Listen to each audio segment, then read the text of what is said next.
get somebody to write it out for me. Okay. All the mills I know. There was, actually there was his mill, and then below it there was, on Indian Creek there was a brown sawmill. Have you got a brown sawmill listed? Yes. And on below it there was another brown sawmill, different brown. Two browns. Yeah. On Mountain Creek. And then Spool had a mill. No, Patrick Keaton had a mill on Keaton Creek. That's what that creek was named after, Keaton. Uh-huh. And then Boyd Erickson had a mill right there too. Right there below where Willie Spool had his, or Ed Spool. This is on Mountain Creek? On Mountain Creek. And that's out of Mitchell? Yeah, that was up going toward Dayville. That next creek you hit going down into John Day River, headed up there under Pisgah. Okay. There was, there was the upper mill would have been Rosenbaum, and the next one down would have been the Rosenbaum mill, Rube Rosenbaum. And then the next one down, over on Indian Creek, or into Mountain Creek, there was a Brown, Preacher Brown, these two boys. Preacher Brown. Preacher Brown, yeah. Him and the two boys had a mill there in the latter part of the 20s. Uh-huh. And then on down, 3 or 4 miles on down the creek, there was another Brown, and I don't remember what his name was, but he had a boy who went to school with me at Mitchell there in the early 30s. Archie Brown was his name. They had a mill there. And then they were on Mountain Creek. Then there was a Keaton Creek, the Jim Keaton mill. And then the Spool had a mill there, and let's see, who else had a mill there?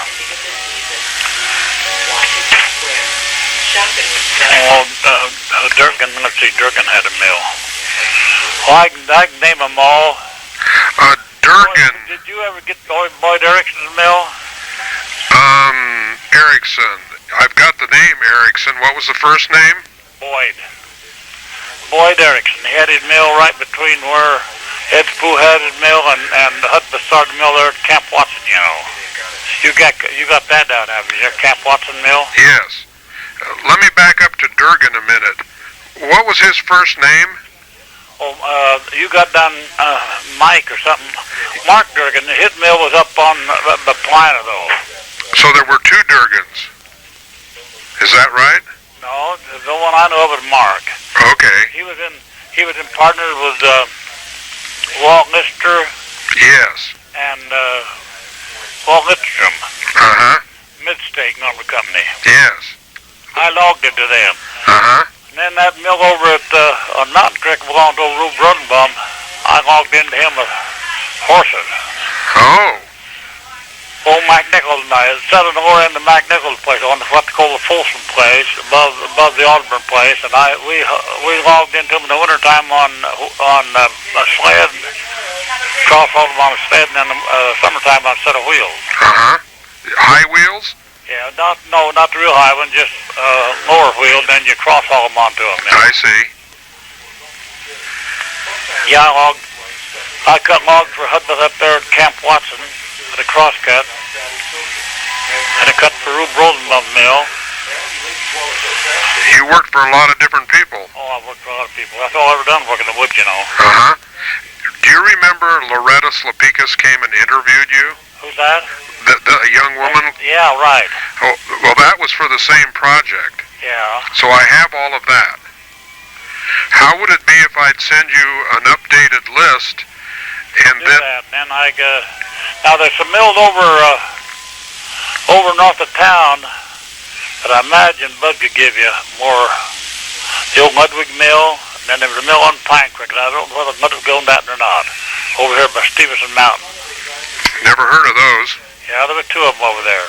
Okay. Get hold of Shrum, he can tell you more about them. The one of them is called the Ludwig Mill, right in the head of Amity Creek. And you drop over Amity Creek, right in the head of Pine Creek, and there's another mill there. And I'm not sure whether the same guy owned them two mills or not. This is Bud Shrum? Yeah. Okay. Was he in the logging business? No. We raised him from the time he was 5-year-old on. Oh. Went through high school. Uh-huh. Okay.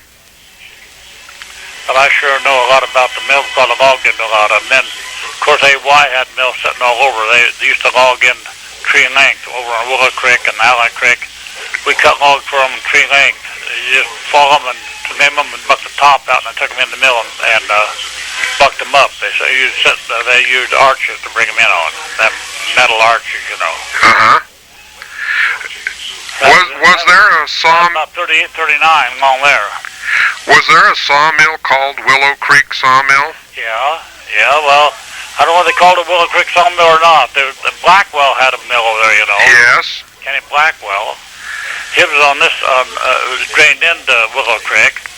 Then there was a mill set up on Coon Creek, up there on the one fork of Willow Creek. But I don't know who had that mill in there. Okay. I have been looking at the old newspapers, and there, on occasion, is an ad for come and pick up lumber at the Willow Creek Sawmill. Yeah, well, I imagine that was probably the one that was up there on Coon Creek. Okay. We're up there when the ranch up there now. Oh, I don't know who owns that ranch there now. I cut logs on it there, I know. But then Blackwell had it. His was probably been called Willow Creek Mill too. Kenny Blackwell. It was just on this side of Willow Creek. They're drained into Willow Creek. Are you familiar with Metzger maps? Yeah. What I'd like to do, Shirt, I've got some on order, and when I get them, I'd like to come down and have you show me where these mills were. Oh, sure. Be okay. glad to. Great. Yeah, there's a lot of mills around the country. Yes, there was. You know, over on where Kelly had his, you got Kelly Mill down. Yes. He used to be a road foreman for Pine Products, you know. Then when he left, then Willie Spoo put a mill in there. Same place. I have been in touch with Bud Spoo. With who? Bud Spoo? Yeah, where's he at now? He is in Loma Linda, California. Yeah, they went down and put a mill in down to Arcata, one of them did. Yes. And the other put a mill in over between there and between Arcata and the main drag going down 197. Yeah, he told me on about the Indian reservation there. Oh, for heaven's sakes. Yeah. He's sending me a lot of information. I just spoke with him last night. Did you? Good. Then, Hudbeth had a little mill in Mitchell, too, you know. What was the name of that one? Oh, I don't know what, Clarence Hudbeth put that in. I don't know what he called the darn thing. And then after another guy put a mill in there, or used it and put a mill line log to him off of, up on the north side of town on Conley's property. I took him in some logs. I don't remember his name. Do you know Elizabeth Carroll? Yeah. She says she can tell me everything I want to know about the mills in Mitchell. I just have to get over there to visit her. That's Effie. Yes. It used to be Effie Jackson.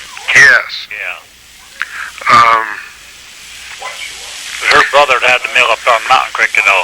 Yes. Rube Rosenbaum put the mill in, and then he run, and then Charlie Jackson bought in up there, and then I think Payne went with him. And then Payne went with the mill up there in the prairie too, you know. Yes, I've got that. Yeah. Do you remember the dates when all these mills started operation? Just about. I can tell you about putting the dates on all of them. Okay. I'll get that from you. Why don't I just get this in the mail to you, and then we'll take it from there? Yeah, the Brown sawmill on the breaks of Mountain Creek there on the mouth of Indian Creek. Preacher Brown, his brother, had that in the 20s. It was closed down in 1930. It just closed down. It was in the 20s they had it there. And then the other Brown, more down there, around the turn from there, about 3 or 4 miles down, the other Brown, Archie Brown, went to school with me. That was in the early 30s they had their mill there. Then Pappy Keaton had his there back. It was really early. Pappy, he had on Keaton Creek. His mill was in there, I'd say in the 1880s and 90s. He furnished lumber for all that country at that time. Old Pappy did. Jim Keaton's name. He was an old man when we got there in Mitchell in 1930. He was an old man then, and the mill had been closed quite a while then. It's amazing that there have been so many mills around here. Yeah, you know, they didn't, of course they had to haul lumber a long ways on wagons, you know. The Summit Prairie up there that my son-in-law and daughter owned over half that prairie now, you know. Yes. About 11,000 acres up there, and that big house out in the middle of the prairie there that Hahn built, Lil Hahn, the Muddy Company ranch. Dick told me they hauled the lumber clear from Portland to that mill. For heaven's sakes. Yeah. I've got a mill called the Larson Bordeaux. I know it's Silver Larson, but I don't know the name of Mr. Bordeaux. Well, I think Silver Larson, I think they started that mill up there, the Triangle Mill. You know where the Triangle Mill was at? Yes, I know about that one. Yeah. So you don't know what Mr. Bordeaux's first name would have been? No. Okay. I'm trying to get a hold of Silver. He lives up in Spokane. Yeah. Yeah, he was down here. He helped us buy a bunch of timber, Silver Larson did. Uh-huh. I logged into that Triangle Mill too after Pine Products bought it. Yes. There was 3 of them owned that, started that. In the beginning? Yeah. Who was that? That's why they called it Triangle Mill, because there were 3 partners in on it. Well, this guy owned the saw shop down there, one of the owners in it, what's their name? Shoot, they got the saw shop right there on Madras Highway. Mr. Close was one of them. Close, yeah. He's got a son still living in Bend. Got a son of what? Still lives in Bend. Oh, does he? Creston. Yeah. And you can't think of the name of the guy here in Prineville? Crete, I think. Crete Close, I think. What about the man who works at the saw shop? That's him. Oh. They call him Corn. I see. I think his name is Crete. Uh-huh. Okay. Yeah, they called that Triangle Mill. There 3 of them started that mill, and then Pine Products bought it out, and I logged a lot of logs. I bought some BLM sales up in Prairie and sold them the logs there. Uh-huh. All the logs in there. Yeah, they would mill stuck all around. You know. I'll get this in the mail to you, and you look it over, and... You got that, Shoof Miller, and them got that in over Richmond, didn't you? I think you got Shoof Miller, didn't you? Let's see, I probably got it under Miller. Well, I know I've... There were 2 of them on that, Miller and somebody else for a while. They had that, and then they were running full blast in the early 30s and the latter part of the 20s. Oh, you had another mill in there, Nelson, too. They had a sawmill at Spray. Mm-hmm. Did you have that? Yes.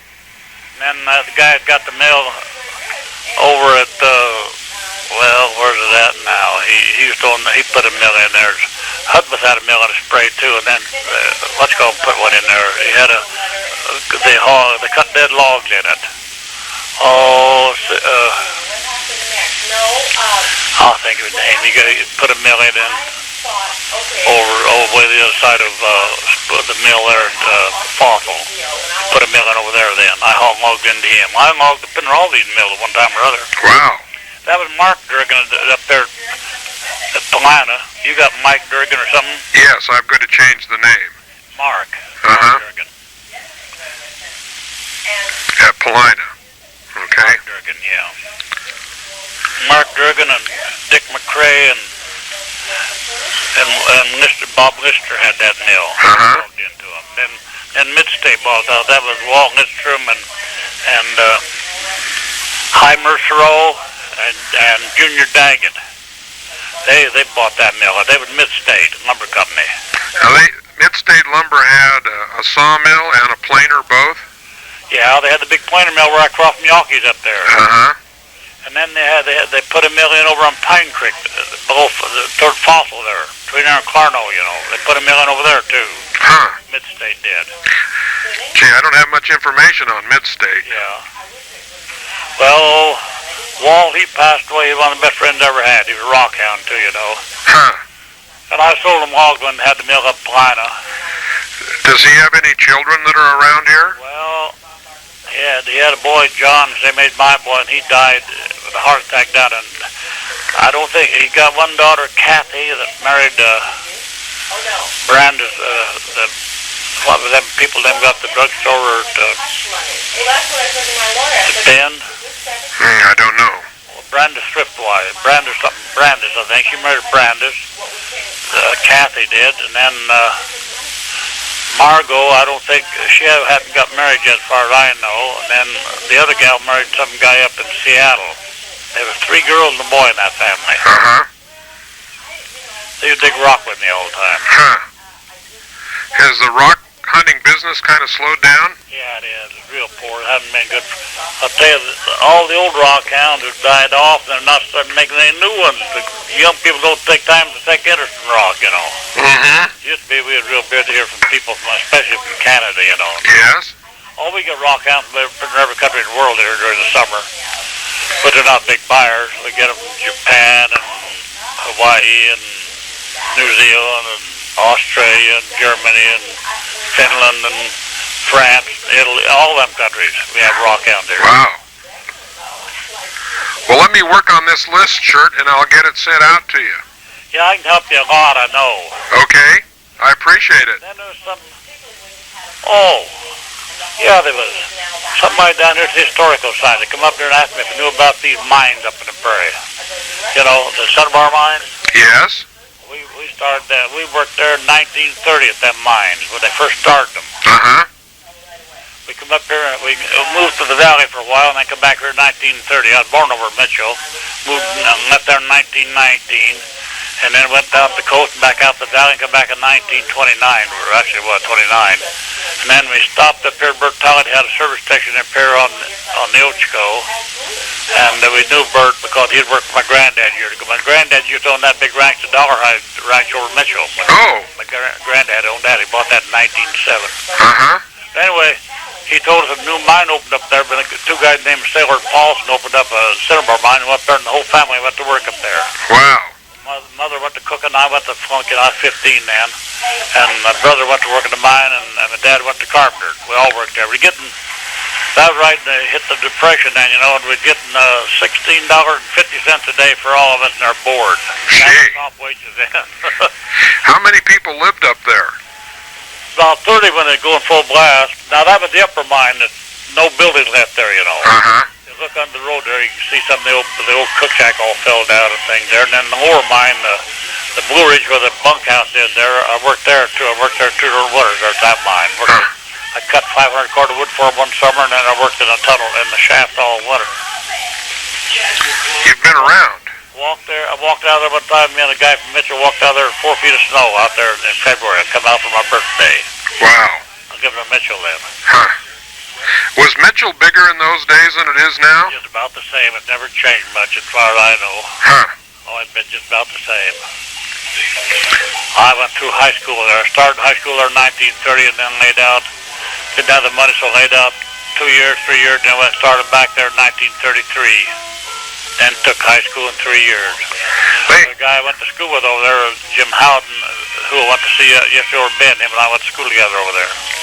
They haven't had a good flood over there for a while. No, haven't had a cloud burst from off for quite a while. Well, you take care of yourself, and I'll be in touch with you. Yeah, do that. I can help you out a lot on history. Thank you, Shirt. You betcha. Bye. Bye now.